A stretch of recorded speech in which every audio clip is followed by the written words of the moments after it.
Subscribe Digital Help YouTube channel. এই ধরনের logo আমরা কিভাবে তৈরি করতে পারি আমাদের ইউটিউব চ্যানেলের জন্য করে এই ধরনের লোগো আমরা কিভাবে তৈরি করব খুব সহজে আমি আজকে আপনাদেরকে এটা দেখাবো। আমি হাবিবুর রহমান ডিজিটাল হেল্পের পক্ষ থেকে সবাইকে জানাই স্বাগতম। আজকের ভিডিওটা মূলত হলো যে আমাদের ইউটিউব চ্যানেলের জন্য করে আমরা একটা লোগো তৈরি করব। সেই লোগো আমি কিভাবে তৈরি করছি এই সম্পর্কে টিউটোরিয়ালটা আশা করি সম্পূর্ণ ভিডিওটা আমার দেখবে। আমি এটা ব্যবহার করব, ইমেজটা ব্যবহার করব। ইমেজটা আমার ভিডিও ডেসক্রিপশনে লিংক দেওয়া আছে। এটা হলো ব্যাকগ্রাউন্ড, এটার লিংকও আমার ভিডিও ডেসক্রিপশনে দেওয়া আছে। আপনারা খুব সহজে চাইলে সেখান থেকে ডাউনলোড দিয়ে নিতে পারেন। আমি জাস্ট হলো যে এই অ্যাপসটি ওপেন করছি। এই অ্যাপসের লিংক আমার ভিডিও ডেসক্রিপশনে দেওয়া আছে। আপনারা চাইলে সেখান থেকে খুব সহজে ডাউনলোড দিয়ে নিতে পারেন বা ইনস্টল দিয়ে নিতে পারেন, যেটা বলে। আর আপনি আমার ইউটিউব চ্যানেলে যদি নতুন ভিজিটার হয়ে থাকেন অবশ্যই আমার ইউটিউব চ্যানেলটি সাবস্ক্রাইব করবেন, পাশে থাকা বেল আইকন বাজিয়ে আমার সাথেই থাকবেন নতুন আপডেটের জন্য। জাস্ট এই ক্রিয়েট অপশনে যাবো আমরা, যাওয়ার পরে জাস্ট এটাতে আমরা ক্লিক করব পিকে। এখানে যাওয়ার পরে জাস্ট এই সাইজটা আমরা সবচেয়ে বড় সাইজ যেটা আছে সেটা নিব, যেহেতু আমরা এডিট করতে চাচ্ছি সেজন্য করে আর কি। স্ক্রল করে এখানে অনেকগুলো সাইজ আছে, সেখান থেকে আমরা যে 2048 এটা নিব, আমরা এই সাইজটা নিব। জাস্ট এটা যখন সিলেক্ট করা হয়ে যাবে উপরে দেখেন একটা চিহ্ন আছে, যেখানে একটা ক্লিক করবেন। ক্লিক করার পরে কিছুটা এরকম ফেজ চলে আসবে। এরকম ফেজ চলে আসার পরে জাস্ট এখান থেকে আমরা হলো যে বৃত্তটা নিব আর কি। আর আপনি আমার ইউটিউব চ্যানেলে যদি নতুন ভিজিটার হয়ে থাকেন অবশ্যই আমার ইউটিউব চ্যানেলটি সাবস্ক্রাইব করে পাশে থাকা বেল আইকন বাজিয়ে আমার সাথেই থাকবেন নতুন আপডেটের জন্য। জাস্ট এই শেপে আমরা ক্লিক করব, করার পরে জাস্ট এই বৃত্ত যেটা আছে সেটাতে একটা ক্লিক করবেন। বৃত্ততে ক্লিক করার সঙ্গে সঙ্গে আমাদের একটা বৃত্ত নিতে হবে। মূলত আমরা বৃত্ত নিব দুইটা, প্রথমে একটা নিব তারপর আরেকটা নিব। এর জন্য করে জাস্ট ওই শেপে ক্লিক করবেন। শেপে ক্লিক করার পরে জাস্ট এখানে দেখেন যে অপশনে বৃত্ত একটা আছে, সেই বৃত্ততে একটা ক্লিক করবেন।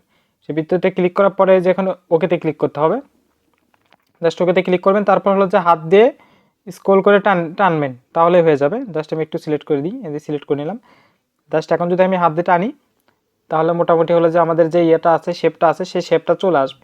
বৃত্তটা ফুল হয়ে আছে, জাস্ট আমরা এটা এই অপশনটা দিয়ে দেবো, ফিল না দিয়ে স্টিকটা দিয়ে দেবো। জাস্ট এভাবে আমরা একটা বৃত্ত নিয়ে নেব।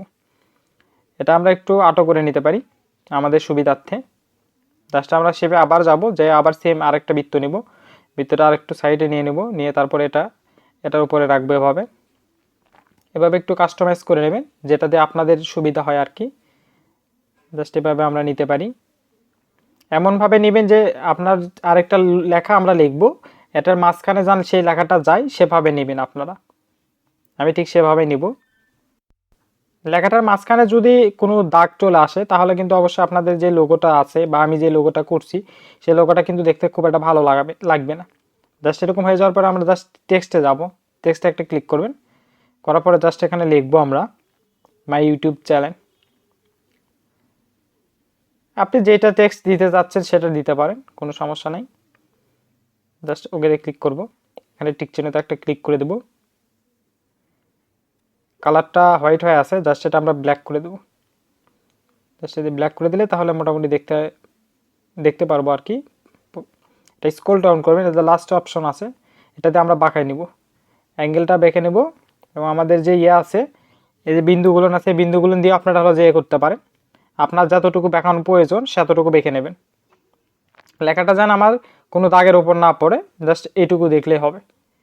এভাবে আপনারা বড় করে নিতে পারেন। লেখাটা যদি বড় করে নিতে চান এভাবে বড় করে নেবেন, ওই যে স্ক্রলের জাস্ট ক্লিক করার সঙ্গে সঙ্গে বড় হয়ে যাবে। জাস্ট সুন্দর করে বসে দেবেন যাতে কোনো লেখার উপর না পড়ে বা কোনো দাগের উপর না যায়। দাগের উপর গেলে দেখতে জিনিসটা বিশ্রী হয়ে যাবে। এভাবে যদি আমি রাখি তাও মোটামুটি ভালোই হয়েছে। জাস্ট আমি আবার একটা টেক্সট নিব। জাস্ট এখন আমি আমার ইউটিউব চ্যানেলের নামটা যদি দিই, আপনারা যেটা চাচ্ছেন সেটা দিতে পারেন, কিন্তু আমি আমার ইউটিউব চ্যানেলের নামটাই দিলাম। জাস্ট এখানে ওকেতে ক্লিক করব। কালারটা অবশ্যই ব্ল্যাক করে দেব। আমরা কিন্তু এখান থেকে ফন্ট চেঞ্জ করে নিতে পারি। ফন্টে ক্লিক করার সঙ্গে সঙ্গে এখানে অনেকগুলো ফন্ট ডিফল্টভাবে দেওয়া আছে, সেগুলো আমরা হলো যে চেঞ্জ করে নিব। আমাদের যেটা পছন্দ হবে আমরা সেটা নিতে পারি। আমি যদি এটা নিই, এটা কিন্তু মোটামুটি সুন্দর, একটু বড় করে নিতে পারি আমি। জাস্ট একটু বড় করলাম, বড় করে আমরা এটা কিন্তু একটু বেঁকে দেব। এটা উপরে দেখেন ওই যে এর চিহ্ন আছে, বেঁকানোর চিহ্ন আছে, যা সেখানে ধরে যদি আমরা একটু বাঁকাই দিই তাহলে জিনিসটা দেখতে একটু সুন্দর হয়। জাস্ট একটু বাঁকাই দিলাম, একটু ছোট করি, জাস্ট এখানে এখন বসে দিব। জাস্ট এটা বসে দেওয়ার পরে এটার কাজ মোটামুটি কমপ্লিট হয়ে যাবে। তারপর আমরা জাস্ট ওই ইমেজটা নিয়ে আসবো। টেক্সটটা মোটামুটি কমপ্লিট। জাস্ট আমরা এখন অ্যাড ইমেজে ক্লিক করলাম। অ্যাড ইমেজে ক্লিক করার পর আমাদের যে ইয়েটা আছে, এই পিএনজিটা আপনারা ডাউনলোড দিয়ে নেবেন। আমার ভিডিও ডিসক্রিপশনে দেওয়া আছে লিঙ্ক, সেখান থেকে খুব সহজে ডাউনলোড করে নিতে পারেন। জাস্ট এটা আমি নিলাম, এটা জাস্ট মাঝখানে বসাবো জিনিসটা যাতে সুন্দর হয়। দেখেন এখানে আমার লেখার উপর একটু চলে আসতেছে, জাস্ট সেটা আমরা হলো যে রিমুভ করে দেব। জাস্ট এটা একটু বসাই নিই আমি, জাস্ট এভাবে বসাই নেবেন, মাঝখানে রাখার চেষ্টা করবেন, তাহলে জিনিসটা সুন্দর হবে।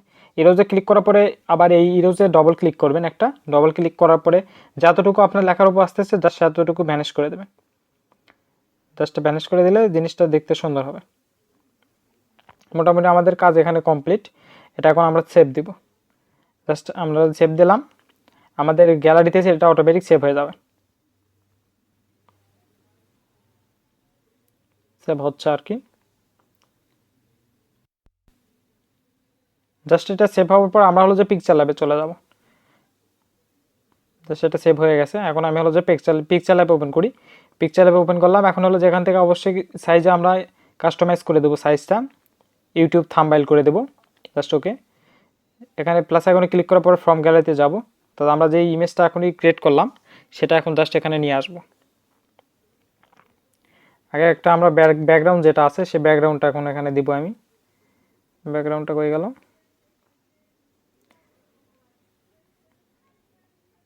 এই যে ব্যাকগ্রাউন্ডটা, জাস্ট ব্যাকগ্রাউন্ডটা আমি এখন দিব আগে। জাস্ট ওকেতে ক্লিক করলাম, স্ক্রল ডাউন করবেন, এখানে হলো যে সাইজটা আছে সাইজটা ফুল করে দেবেন। ওকেতে ক্লিক করলাম, আবার প্লাস আইকনে ক্লিক করবো, আমরা ফ্রম গ্যালারিতে চলে যাব। জাস্ট এখান থেকে আমি যে ডিজাইনটা করলাম সেটা জাস্ট নিয়ে আসবো, ওকেতে ক্লিক করব। এখন হলো যে জাস্ট এটা স্ক্রল ডাউন করব, ইরোজ কালার এই অপশনে যাওয়ার পর এটা ইনেবল করে দেব। আর এই ট্রান্সলেশন যে অপশনটা আছে এটা ফুল করে দেবেন, তাহলে আপনার লেখার সঙ্গে কোনো সাদা দাগ থাকবে না।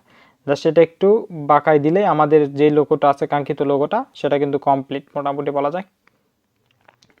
সাইজটা একটু করে নিতে পারেন। আর এটা যদি আপনারা আরও ডিপ করতে চান সেটাও করে নিতে পারেন, যদি কালার চেঞ্জ করতে চান সেটাও করে নিতে পারেন। আমি সেটাও আপনাদেরকে দেখাচ্ছি এখন কালারটা কীভাবে চেঞ্জ করবে। সেটা ইনেবল করে দেওয়ার পরে যে কালারটা আপনার পছন্দ আপনি সেইটা দিতে পারেন। এটার সঙ্গে কিন্তু কালো কালারটাই বেশি মানাবে। দেখেন অন্য কালারগুলোর মোটামুটি দেখতে একটু বিশ্রী লাগতেছে। সো আমরা যদি কালো কালারটা রাখি সেটা মোটামুটি স্ট্যান্ডার্ড হবে। এই কালারটাও রাখা যায়, হলুদ কালার, কালো কালার, আপনি সাদাও রাখতে পারেন, সাদাও কিন্তু খুব একটা খারাপ না। সবগুলো কালার আমি দেখালাম আপনাদেরকে, দেখেন কালার যদি রাখেন ভালো, কালারটা খারাপ না।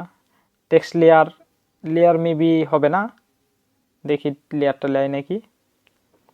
লেয়ারও দিতে পারেন, যে এরকম একটা টেক্সটের কালার নিয়ে আসবেন, নিয়ে আসে এখানে বসায় দেবেন। এটা এখন নিচ্ছে না, সো আমি এখানে দিব না। এভাবে না রেখে আমরা কালো রাখতে পারি, কালো কিন্তু ভালো কালার, আমাদের লোগোটা কিন্তু গ্লো করবে। এভাবে যদি রাখেন কোনো সমস্যা নেই। জাস্ট কালারটা আমি কালো করে দিই বা সাদা করে দিই, সাদাই থাক না, কালো করি, কালোই থাক। জাস্ট এটা আমরা স্ক্রল ডাউন করবো, এতে শাডো অনুযায়ী আমরা এটা ইনেবল করে যদি দিই দেখেন তাহলে লেখাটা আরও হয়ে যাচ্ছে। মোটামুটি আমরা আর কিছু করতে চাচ্ছি না। ইনশার্ট ওটাও দিতে পারেন আপনারা, বা অ্যাঙ্গেল যদি চেঞ্জ করতে চান সেটাও করতে পারেন, কোনো সমস্যা নেই। এখন আমরা সেভ দিই, জাস্ট সেভ দিলাম। সেভ দিলে আমাদের গ্যালারিতে এটা অটোমেটিক সেভ হয়ে যাবে। এটা আমাদের গ্যালারিতে সেভ হয়ে গেছে এবং আমাদের লোগোটা কিন্তু কমপ্লিট। এভাবে আমরা লোগোটা তৈরি করে নিতে পারি। আমার ভিডিওটি সম্পূর্ণ দেখার জন্য আপনাকে ধন্যবাদ।